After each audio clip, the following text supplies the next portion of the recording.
फ़ाऊज़ु बिल्लाहि मिनश्शैतानिर्रजीम बिस्मिल्लाहिर्रहमानिर्रहीम। क़ाल अल्लाहु तबारक व तआला फ़िल क़ुरआनिल मजीद या अय्युहन्नास इत्तक़ू रब्बकुमुल्लज़ी ख़लक़कुम मिन नफ़्सिन वाहिदा व ख़लक़ मिन्हा ज़ौजहा व बस्स मिन्हुमा रिजालन कसीरन व निसा। सदक़ल्लाहुल अज़ीम। काबिल सद एहतराम उलमाए कराम, मशाइख़ इज़ाम, मुअज़्ज़ज़ मेहमानान गिरामी, कायदीन तहरीक मिनहाजुल कुरान और आज की इस दरसे इरफानुल कुरान की नशिस्त में जलवा अफरोज़ जुमला ख़वातीन व हज़रात, अल्लाह रब्बुल इज़्ज़त का बेपाया फ़ज़्ल व एहसान है कि जिसने अपनी तौफ़ीक़ ख़ास और हुज़ूर नबी अकरम सल्लल्लाहु अलैहि व आलिहि वसल्लम के नालैन मुबारक के तसद्दुक़ से हमें एक मरतबा फिर रमज़ानुल मुबारक की इन पुरनूर सातों में शकरगढ़ की सरज़मीन पर इन 5 रोज़ा दुरूस इरफानुल कुरान की नशिस्तों के इनेकाद की तौफ़ीक़ बख्शी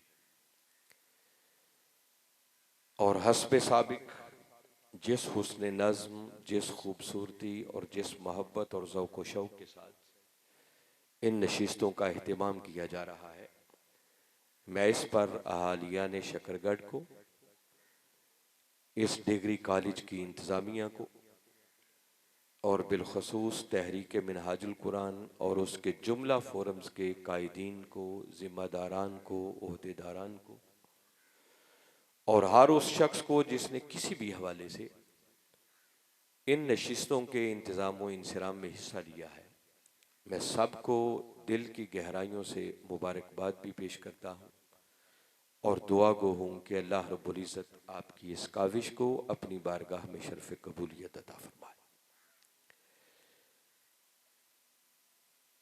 5 रोज़ा दुरूस इरफानुल कुरान की इन नशिस्तों के इस सिलसिला की आज ये पहली नशिस्त है और जैसा कि आपने समाअत किया कि आज मेरी गुफ्तगू का उन्वान वो है ख़ानदानी इस्तेहकाम में ज़ौजैन का किरदार।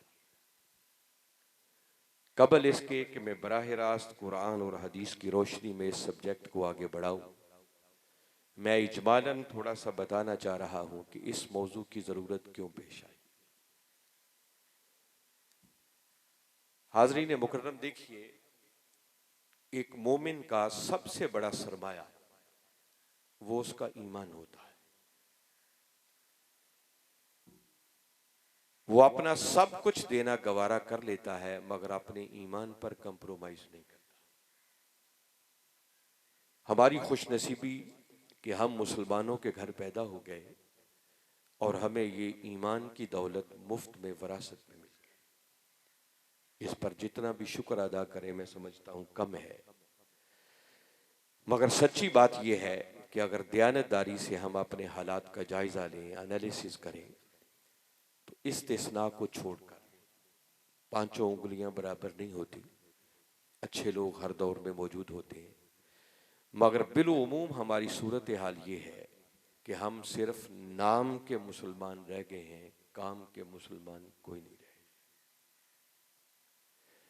अगर ये जुमला समझ ना आ रहा हो तो मैं बस थोड़ा सा आपको एक झलक करवाना चाह रहा हूं कि देखिए, कलिमा पढ़ के हमने जिस दीन को कबूल किया है, अल्लाह रब्बुल इज़्ज़त ने आसमानों से हमारे लिए एक ही किताब नाजिल की है जिसको हम कुरान कहते हैं।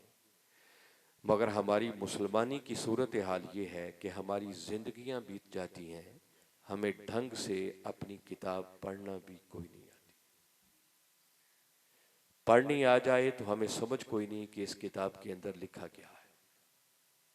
और फिर सोचें कि जिन खुश नसीबों को समझ आ जाती है उनमें से वो कितने बचते होंगे कि फिर जो उस समझ के मुताबिक खुद को बदल लेते हैं और उस पर अमल करने की कोशिश करते हैं।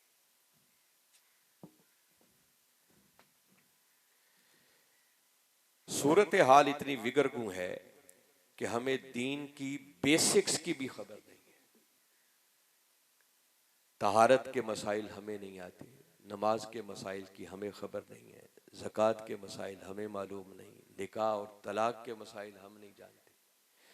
ऐसे ऐसे बादशाह लोग भी मैंने देखे हैं कि उनका अपना निकाह होता है, निकाह खान आगे आगे कलमे पढ़ता है और वो बेचारा पीछे दोहराने के काबिल भी नहीं होता है। ये हमारी मुसलमानी है, मैं जस्ट आपको थोड़ा सा बता रहा हूं। अखलाकी तौर पर इस हद तक हम गिरावट का शिकार हो चुके हैं कि इस्तिस्ना को छोड़कर हर शख्स झूठ बोलता है, धोखा करता है, फ्रॉड करता है, चीटिंग करता है। और हम तो कहते हैं ना कि हुक्मरान लूट कर खा गए। अल्लाह बेहतर जानता है हालात क्या है, मगर सच्ची बात यह है कि अगर हम बहसीयत कौम अपना जायजा लें तो आज बचा हुआ सिर्फ वो है जिसका बस नहीं चलता, जिसका हाथ नहीं पहुंचता, वरना जिसका जितना बस चलता है कभी कोई भी नहीं छोड़ रहा है। सूरत हाल इतनी अबतर हो चुकी है कि मस्जिद में जाते नमाज पढ़ने के लिए हैं और जूता संभाल के रखना पड़ता है कि मालूम नहीं है वापसी पर मुझे मिलना भी है या नहीं मिलना है। किसी इज्तिमा में चले जाएं, गैदरिंग में चले जाएं, हत्ता के जनाजे के वक्त भी मैयत कंधों पे होती है और लोगों की जेबों से उनके मोबाइल निकल जाते हैं। आप अंदाजा कर लें कि हम मुसलमानी के किस पानी में हैं, हम उस ईमान की कितनी पासदारी कर रहे हैं। और रही सही कसर इस सोशल मीडिया ने निकाल दी है। इस दौर के अंदर ये सोशल मीडिया एक दज्जाल है, एक फितना है। इसके अंदर उरियानी, फहाशी, बेहयाई और बदअकीदगी का एक तूफान है और हर नौजवान के हाथ में आ गया है मोबाइल टेलीफोन। इससे बचना भी मुश्किल है। वो जो कभी सुनते थे ना कि यूरोप के अंदर, मगरब के अंदर बड़ी उरियानी, बड़ी फहाशी, बड़ी बेहयाई है, आज बदकिस्मती से वो सब कुछ इस मोबाइल टेलीफोन के जरिए हमारे घरों के अंदर दाखिल हो चुका। एक दौर होता था हर मकतबे फिक्र का आलिम दीन अपनी मस्जिद में बैठकर तकरीर करता था। कोई उनकी मस्जिद में जाता था, जाकर सुनता था, तब कोई असर भी लेता था।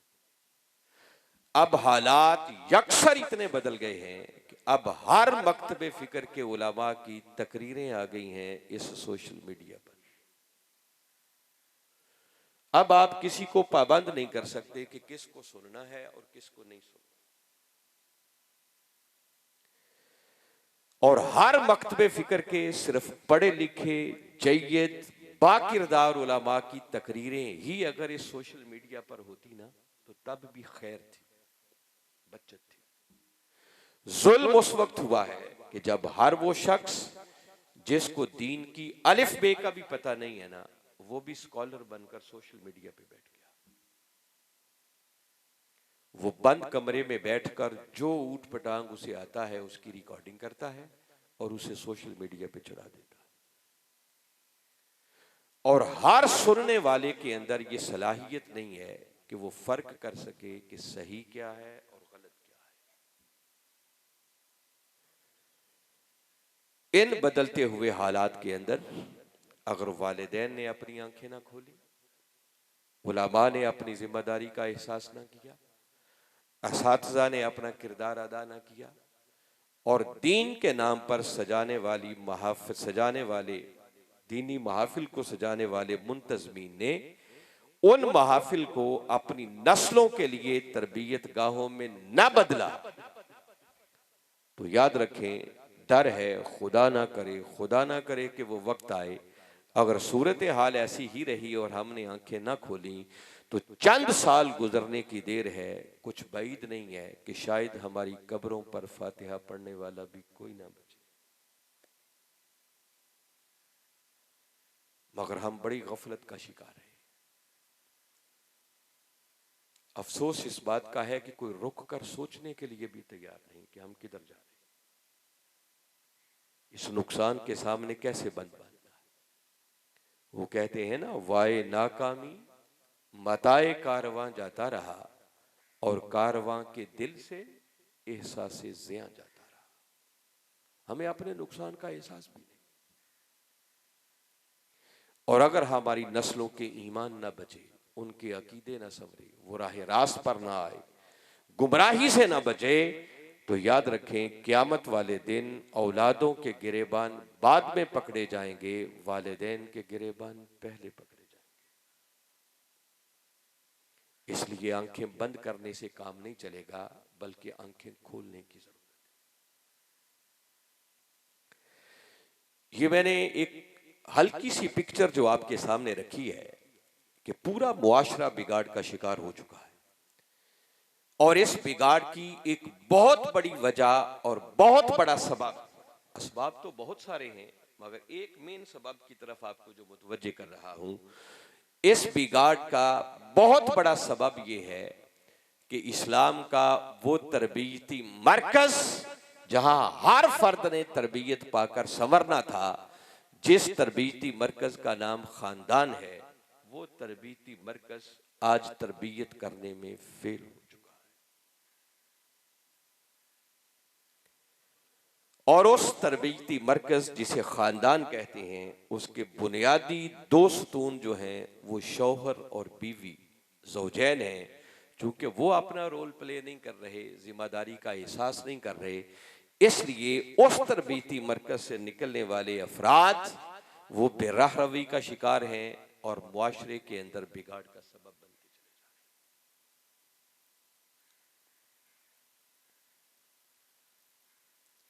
रहे हैं। इंसान एक सोशल एनिमल है। इंसान कभी तन्हा नहीं रह सकता। मिलजुल कर रहना अल्लाह ने इसकी सरिश्त और फितरत में रखा। जब इंसान मिलजुल कर रहेंगे तो बस्तियां आबाद होंगी, मुआशरा मर्ज वजूद में आएगा, और उस मुआशरे की बुनियादी इकाई का नाम है खानदान। और उस खानदान के दो बुनियादी सतून मैंने बताया, वो शौहर और बीवी हैं, जिन्हें हम ज़ौजैन कहते हैं। आइए खानदान के इस तसव्वुर को हम कुरान की रोशनी में समझने की कोशिश करते हैं। मैंने गुफ्तगू के उन्वान के तौर पर सूरह निसा, कुरान पाक की पहली सूरत है, चौथी सूरत है, और उसकी पहली आयत करीमा मैंने तिलावत करने का शरफ हासिल किया, जिसमें अल्लाह रब्बुल इज़्ज़त ने इरशाद फरमाया, या अय्युहन्नास, ए इंसानो, ए लोग, इत्तकू रब्बकुमुल्लज़ी खलक़कुम मिन नफ्सिन वाहिदा। फरमाया इंसानों, अपने उस रब से डरो जिसने तुम्हें एक जान से, नफ्स वाहिदा से पैदा किया। और नफ्स वाहिदा से मुराद वो पहली जान हजरत आदम अलैहिस्सलाम, उनको अल्लाह ने खुद बनाया अपने हाथों से, और फिर हजरत आदम अलैहिस्सलाम से पूरी की पूरी इंसानियत को पैदा।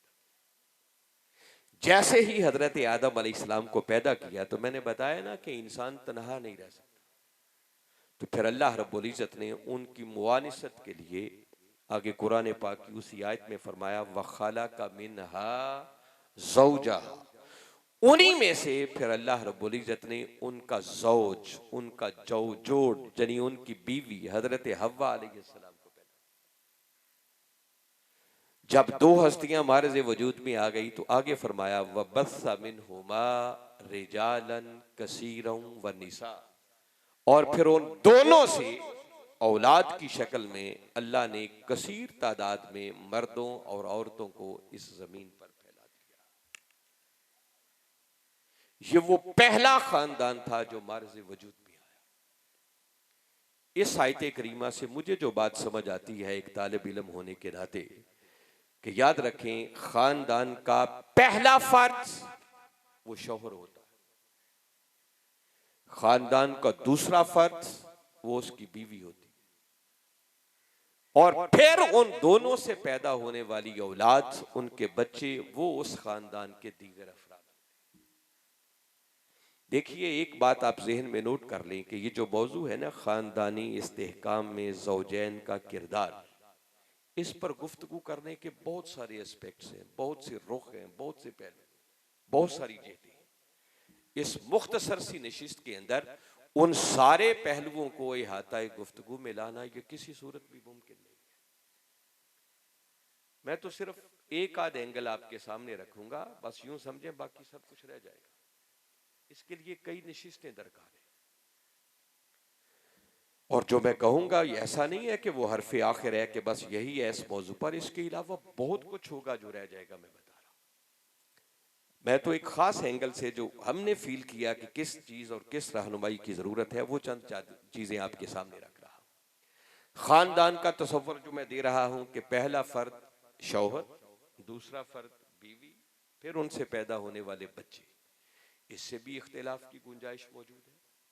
कोई इससे वसी भी खानदान का तसव्वुर ले सकता है, मगर कुरान पाक जो रहनुमाई करता है वो यही तसव्वुर है, क्योंकि जब उनसे आगे बच्चे पैदा होंगे और जब अगले बच्चे की किसी की शादी होगी, जैसे ही निकाह होगा, बीवी आएगी तो एक नए खानदान की बुनियाद रखी जाएगी, वो एक नया यूनिट बन जाएगा।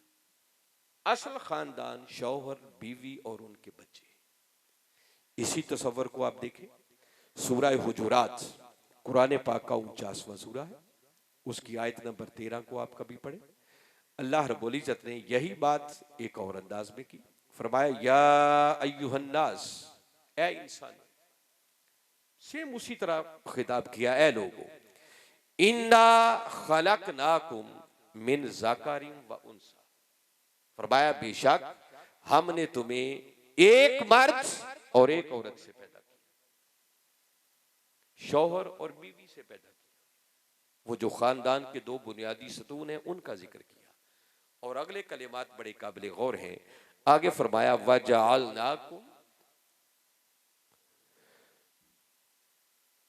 वजअलनाकुम शुऊबन व कबाइल, और फिर हमने तुम्हारे कबीले और खानदान बनाए। बारी ताला जमा के सीगे में अपनी तरफ इस बात को मंसूब करते हुए कह रहे हैं कि हमने तुम्हें एक मर्द और एक औरत से पैदा किया और फिर हमने तुम्हारे कबीले और खानदान बनाए। ये जो कहा ना हमने बनाए तुम्हारे खानदान और कबीले, इससे पता चलता है कि खानदानों का बनाना ये उसके उलूही मंसूबे में शामिल था। कहता हमने तुम्हें खानदानों में तकसीम किया, मगर खानदान इसलिए नहीं बनाए कि तुम उन पर घुमंड करो, उसको अपनी बड़ाई का जरिया बना लो कि मेरा ताल्लुक फलां खानदान से है, मैं फलां कबीले से हूं। जैसे आज भी जहालत पाई जाती है, कोई समझता है कि हम राणे हैं तो हम ज्यादा इज्जत वाले हैं, कोई समझता है कि हम चौधरी हैं हम ज्यादा इज्जत वाले हैं, कोई चीमे से हैं तो वो कहते हैं हम ज्यादा शान वाले हैं, कोई चट्ठे होंगे तो कहते हैं हम ज्यादा इज्जत वाले हैं। अल्लाह ने फरमाया ये तुम्हारे खानदान और कबीले इसलिए नहीं बनाए कि तुम इन पर घुमंड करो, इन पर तकब्बुर करो, फख्र करो। तो क्यों बनाए? फरमाया इनके अंदर बड़ाई का तसव्वुर नहीं है, ये तो इसलिए बनाए कि तुम्हारी पहचान हो सके। रह गया बड़ाई का मयार, तो साथ ही आगे फरमाया इन्ना अकरमकुम इंदल्लाहि अतकाकुम, अल्लाह के नजदीक ज्यादा इज्जत वाला, बुजुर्गी वाला, शान वाला, मर्तबे वाला वो है जो तुम में से ज्यादा मुत्तकी और परहेजगार है। अब आप इन दोनों आयत पर जरा गौर करें। जब सूरह निसा की पहली आयत में बारी ताला ने बात की तो आगाज में ही फरमाया कि तकवा इख्तियार करो, अपने रब से डरो, इत्तकू रब्बकुम, अपने रब का तकवा इख्तियार करो। और इस सूरह हुजुरात की खानदानों की बात की तो एंड पर फिर फरमाया इन्ना अकरमकुम इंदल्लाहि अतकाकुम, अल्लाह के नजदीक इज्जत वाला, बुजुर्गी वाला, शान वाला वो है जो तुम में से ज्यादा मुत्तकी और परहेजगार है। उधर भी तकवा की बात की, इधर भी तकवा की बात की, जिसका एक माना यह भी है कि बारी ताला समझाना चाहते हैं कि मुस्तहकम खानदान वो होगा जिस खानदान का हर फर्द तकवा के नूर से मुज़य्यन हो जाए, तकवा के जेवर से आरास्ता हो जाए। अगर मन तकवा के नूर से रोशन नहीं होता तो इसका मतलब उस खानदान ने खानदान होने का हक अदा नहीं किया, तरबियत का हक अदा नहीं किया, वो खानदान कामयाब नहीं है, मुस्तहकम नहीं है। तो तकवा बुनियाद है। जरूरत यह है कि हर इंसान तकवा की मंजिल पर फाइज हो, और जो मुत्तकी बन गया बस समझो उसकी दुनिया भी संवर गई और उसकी आखिरत भी संवर गई। और इस तकवा के लिए तरबियत का पहला मरकज वो इस खानदान को अल्लाह ने बनाया है जिसके बुनियादी सतून शौहर और बीवी यानी ज़ौजैन है।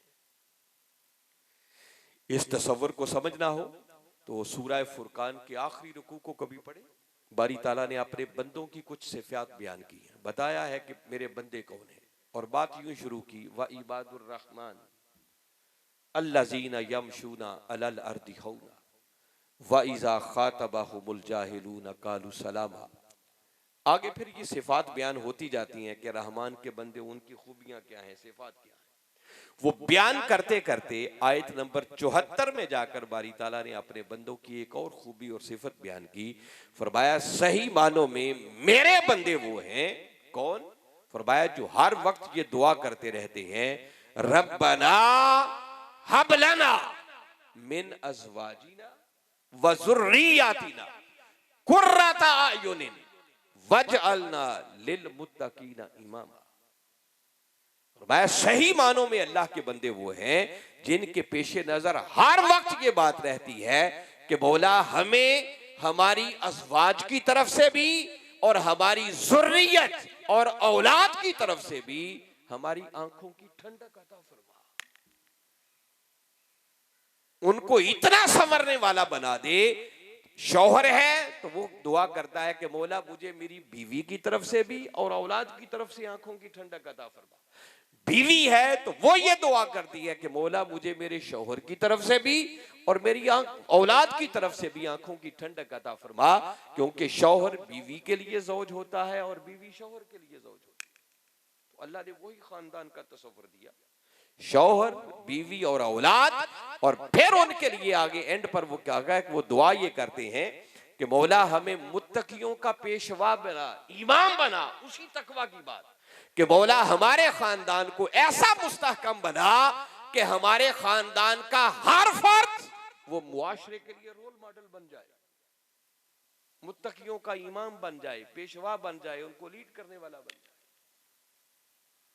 तो ये बुनियादी कॉन्सेप्ट है खानदान का जो अल्लाह रब्बुल इज्जत ने दिया। और मैंने बताया कि उस खानदान के बुनियादी दो सतून जो हैं वो शौहर और बीवी है। यहां से खानदान की बुनियाद शुरू होती है, और शौहर और बीवी के रिश्ता को और उनको एक बंधन में बांधने के लिए और खानदान की बुनियाद रखने के लिए अल्लाह रब्बुल इज्जत ने उनके दरमियान रिश्ता निकाह रखा है। कुरान पाक में भी अल्लाह रब्बुल इज्जत ने हुक्म दिया, व अनकिहुल अयामा मिनकुम, फरमाया तुम्हारे मर्दों और औरतों में से जो शादी करने की सलाहियत रखते हो उनका निकाह कर दिया। और कमली वाले आका सल्लल्लाहु अलैहि वसल्लम ने खुद फरमाया, अन निकाहु मिन सुन्नती, फरमाया निकाह मेरी सुन्नत है, और जिसने मेरी सुन्नत से मुंह मोड़ा फरमाया सुन लो वो हम में से नहीं है।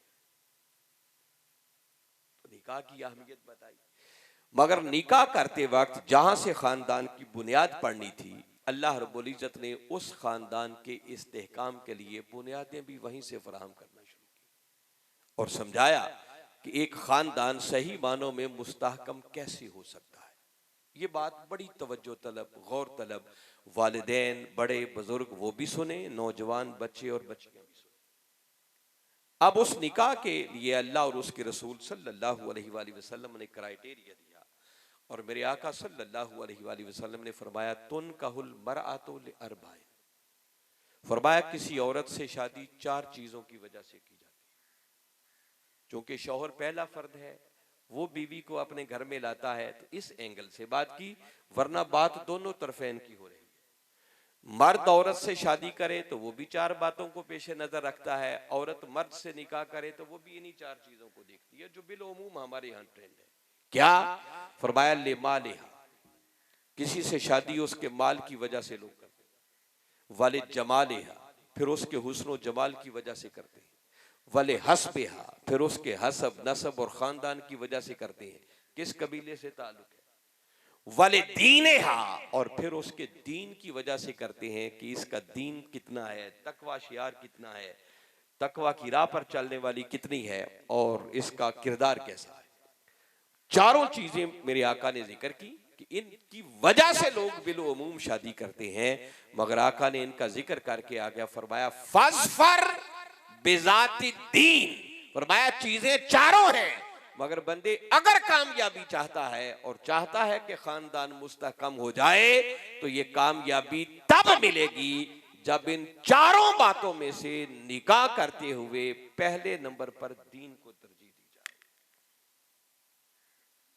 और हम बहसियत मुसलमान जरा अपने गिरेबानों में झांक कर देखें कि हम में से कितने हैं कि जो निकाह के वक्त अपने बच्चों के लिए जब रिश्ता तलाश करते हैं तो इस दीन को पहले नंबर पे रखते हैं। वो नौजवान बच्चे और बच्चियां कितनी हैं जो शादी के वक्त, निकाह के वक्त कहें कि मैं उससे शादी करूंगी जो दीनदार होगा, जो तकवा शियार होगा। जब हम पहले क्राइटेरिया पर ही पूरा नहीं उतरते तो खानदान तो टूट फूट का शिकार वहीं से शुरू हो जाएगा। तो अगर हम चाहते हैं कि हमारे खानदान संवर जाए, खानदान मुस्तहकम हो जाए, तो ज़ौजैन का पहला किरदार ये बनता है कि जब एक दूसरे का इंतखाब करें तो इंतखाब में पहले नंबर पर जिसको मद्देनजर रखना चाहिए वो दीनदारी होनी चाहिए, उस फर्द का तकवा शियार होना चाहिए, उसका किरदार कितना अच्छा है इस बात को मद्देनजर रखें। बाकी सब चीजें इसके बाद में हैं। अगर इस चीज को मद्देनजर रखने वाले बन जाएं तो कुछ बैद नहीं है कि अल्लाह रब्बुल इज्जत इस अमल के सदके उस खानदान को कामयाबी से हमकिनार कर। इस निकाह की वजह से फिर शौहर और बीवी रिश्ताए इज़्दिवाज में मुंसलिक हो जाते हैं। और आपको सुनकर एक खुशगवार हैरत होगी कि इस कायनाते इंसानी के अंदर जो पहला रिश्ता हमारे से वजूद में आया वो यही शौहर और बीवी का रिश्ता था, बाकी सारे रिश्ते बाद में बने। और ये ऐसा रिश्ता है कि जो रिश्ता जन्नत में कायम है, ये जन्नती रिश्ता है। बारी ताला ने आदम और हजरत हव्वा अलैहिमुस्सलाम को रिश्ता इज़्दिवाज में मुंसलिक किया और आदम अलैहिस्सलाम को फरमाया, जो कुरान पाक में लिखा है, फरमाया या आदम उस्कुन अंता व ज़ौजुकल जन्नह, ए आदम जाओ तुम और तुम्हारी ज़ौजा जाके अब जन्नत में रहो। ये जन्नती रिश्ता है। और जन्नती रिश्ता होने का एक माना यह भी निकल सकता है कि चूंकि ये रिश्ता जन्नती रिश्ता है और इस रिश्ते के अफराद अगर सही मानों में अपना रोल प्ले करने वाले बन जाएं, किरदार अदा करने वाले बन जाएं, तो हो नहीं सकता कि उनसे पैदा होने वाली औलाद जन्नत की हकदार न ठहरे। उनको जन्नत में ले जाने वाला भी यही रिश्ता है। इसलिए ज़ौजैन को अपना किरदार समझना भी चाहिए और उसको अदा करने की पूरी पूरी कोशिश भी करनी चाहिए। जब शादी हो गई, रिश्ता इज़्दिवाज में मुंसलिक हो गए, तो अब मैं दोनों का किरदार साथ साथ बता रहा हूं, क्योंकि बड़े महदूद वक्त में रहते हुए हमने बात खत्म करनी है और फिर वर्किंग डे है, छुट्टी का दिन भी नहीं है, तो तफसीलात में मैं नहीं जाऊंगा। मगर एक बात में रुक कर, क्योंकि जिन्होंने आना था तकरीबन आ गए हैं, एक मैसेज मैं दे रहा हूं कि आज भी 6:15 बजे तकरीबन गुफ्तगू शुरू हुई है। आप कोशिश करें तकरीबन 5:10 तक सहरी आपकी खत्म हो जाती है, 5:30 जमातें हो जाती हैं, ठीक 5:45 बजे आपकी तिलावत होनी चाहिए। और 6 बजे अगर गुफ्तगू शुरू हो जाए तो कुछ वक्त ज्यादा गुफ्तगू के लिए निकल सकता है। देखे ना, लाखों रुपया खर्च करके हमारे साथी ये पंडाल सजाते हैं, लोगों को दावत देते हैं, इतनी मेहनत करते हैं, और अगर मौजू का हक अदा भी ना हो और मौजू कवर भी ना हो सके तो ये सारा एहतमाम करने का फायदा नहीं है। और दूसरी बात एक ये भी मैं कह रहा हूं कि अगर किसी वक्त को गुफ्तगू थोड़ी लंबी हो जाए तो देखें, आप लोगों को पकड़ के तो नहीं बिठाया हुआ ना किसी ने। बाज लोगों की इमरजेंसी होती है, किसी ने ऑफिस जाना है, किसी ने बच्चों को स्कूल पहुंचाना है, तो वो खामोशी से उठ के चले जाए। देखो ना, अगर 500-700 बंदा बैठा है और उनमें से 100 की इमरजेंसी है, वो जाना चाहते हैं, तो खामोशी से चले जाएं, कोई हरज वाली बात नहीं है। लेकिन बाकी 600 का माहौल तो खराब नहीं होना चाहिए कि हम 100 की वजह से जल्दबाजी का शिकार हो जाएं, भाई बंदे जा रहे हैं, पता नहीं क्या क़यामत आ गई है। तो इंतजामिया को भी इस बात को मलहूज़ खातिर रखना चाहिए और जाने वाले भी जिन्होंने जाना है वो कोशिश करें वो पीछे बैठा करें, ताकि आराम से पीछे से चले जाएं, बकिया माहौल खराब ना हो। लेकिन कोशिश करेंगे कि इंशाअल्लाह हमारे साथी भी हमने मरकज में जो तय किया हुआ है कि हमारी गुफ्तगू घंटे से सवा घंटे तक हो, अदरवाइज तो ये मौजूआत इतने मवाद अपने अंदर रखते हैं। कल चूंकि संडे का दिन था तो बसीरपुर में मेरी गुफ्तगू थी, तो 1.25 घंटे मैंने गुफ्तगू की है और फिर भी मौजू मुकम्मल नहीं हुआ। तो अब 1 घंटे के अंदर कवर करना बड़ा मुश्किल हो जाता है। तो लिहाजा मैंने चंद चीजें आपकी खिदमत में अर्ज की हैं कि एक, आप पहले आने की आदत डालें, जल्दी आ जाएं ताकि जल्द बात शुरू हो जाए तो जल्दी आप जाने के लिए फारिग हो सकेंगे। और दूसरा, जिसको जाने की जरूरत पड़े खामोशी से चले जाए। अब ज़ौजैन का किरदार जो आगे मैं अर्ज कर रहा हूं, इसको बड़ी तवज्जो से सुने कि अगर अल्लाह और उसके रसूल सल्लल्लाहु अलैहि वसल्लम ने निकाह के वक्त दीन को सामने रखने की हिदायत की है कि दीन को तरजीह दी जाए, तो जब रिश्ता इस दिवाज में मुंसलिक हो गए तो अब मियाँ और बीवी, शौहर और बीवी दोनों ने मिलकर अज़्म करना है कि हमने अपने खानदान को कामयाब बनाना है और खानदान के हर फर्द को तकवा के मयार पर पूरा उतरने वाला बनाना। ये उनका बुनियादी हदफ होना चाहिए, विजन होना चाहिए। मगर कोई मार का सर करना हो, जंग लड़नी हो, तो वो बगैर हथियार के तो नहीं लड़ी जा सकती। तो शौहर और बीवी फिर दोनों अपने लिए अज़्म करें कि इस मार्के को जीतने के लिए, अपने खानदान को कामयाबी से हमकनार करने के लिए और शैतान के हरबों को नाकाम करने के लिए 3 हमारे बुनियादी हथियार। एक हथियार इल्म होगा, दूसरा हथियार अमल होगा और तीसरा हमारा हथियार दुआ होगी। बिल्कुल इजमालन बता रहा हूं। इल्म पहला हथियार है शौहर और बीवी का। जब अल्लाह और उसके रसूल ने निकाह के वक्त दीन को मलहूज खातर रखने की बात की है, तो रिश्ता इस दिवाज में मुंसलिक होने के बाद फिर दोनों जायजा लें कि कमी कितनी है हमारे अंदर। देखो ना, अगर शौहर और बीवी दीनदार नहीं होंगे तो उनकी औलाद, गोद में पलने वाली औलाद दीनदार कहां से बन सकती है? दीन है क्या? ये बात मैं बस इजमालन फिर ये कह रहा हूं। दीन क्या है? दीन इस्लाम है। और आपने जिंदगी में कभी ना कभी ये जुमला जरूर सुना होगा कि इस्लाम क्या है? इस्लाम एक मुकम्मल ज़ाब्ता-ए हयात है। अल्लाह रब्बुल इज्जत ने हम इंसानों को जिंदगी गुजारने के लिए जो दस्तूर अता किया है, निज़ाम हयात किया है, उस निज़ाम हयात का नाम है इस्लाम, दीन इस्लाम। अल्लाह हमारा खालिक है, मालिक है, उसने हमें पैदा किया है। उससे बेहतर कोई नहीं जानता कि मेरे बनाए हुए इंसान की कामयाबी का राज किस सिस्टम में है। वो सिस्टम दीने इस्लाम है और उस दीने इस्लाम का नॉलेज और इल्म हासिल करना ये पहले नंबर पर हर मर्द और औरत पर फर्ज है। इस इल्म की अहमियत का अंदाजा करना हो तो देखें, पहला खानदान जो मार्ज़ वजूद में आया, उसका पहला सरबरा हजरत आदम अलैहिस्सलाम बने और आदम अलैहिस्सलाम को अल्लाह ने खुद अपनी वही का हामिल ठहराया और इल्म अता करके फरिश्तों पर उनकी बरतरी साबित करने के बाद फरिश्तों को मुतमईन किया कि खिलाफत का हकदार अगर है तो वो सिर्फ आदम अलैहिस्सलाम। तो पहले सरबरा को इल्म की दौलत से नवाजा, इल्म के जरिए उनकी बरतरी साबित की।